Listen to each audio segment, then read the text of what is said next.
Hi అండి. అందరికీ తొలి ఏకాదశి శుభాకాంక్షలు. ఇప్పటి నుండి మనకి పండుగలన్నీ స్టార్ట్ అవుతాయి అన్నమాట. అందుకే మొదటి పండుగ అంటారు.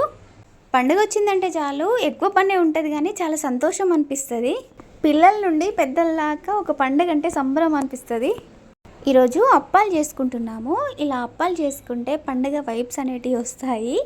ఇలా పండుగ రోజు ముక్కుడు పెట్టి అప్పాలు చేసుకోవాలి. ఒకవేళ అప్పాలు చేసుకోకపోయినా కనీసం పూరీలైనా చేసుకోవాలంటారు, తొలి పండుగ కాబట్టి.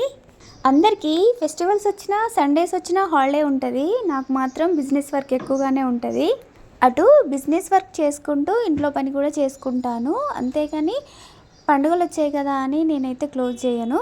ఒక టైం అనేది పెట్టుకుంటాను, అలానే నేను వర్క్ చేసుకుంటాను.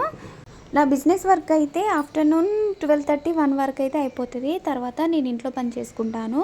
ఇంకా పూజలు కూడా ఈవినింగే చేసుకుంటాను. ఎక్కువగా నేను మార్నింగ్ టైంలో అన్నీ ముందు రోజే రెడీ చేసి పెట్టుకుంటాను కాబట్టి దేవుడి దగ్గర దీపం పెట్టి నైవేద్యం పెడతాను. ఇలా సింపుల్గానే చేసుకుంటాను పూజ. మనము దేనికైనా ఒక టైం అనేది పెట్టుకుంటే ఇలా ఎన్ని పనులైనా ఈజీగా చేసుకోవచ్చు. మనము టైం అంతా వేస్ట్ చేసుకుంటూ కొంచెం టైంలోనే అన్ని పనులు చేసుకోవాలన్నా ఓపిక ఉండదు, చిరాకు వస్తుంది. ఇంట్లో ధూపమంతా వేసుకున్నాక గుడికి అయితే వెళ్ళాము. గుడికి వెళ్ళి దర్శనం చేసుకున్నాము.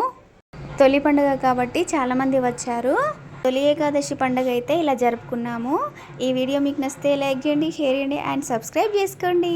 Thank you for watching.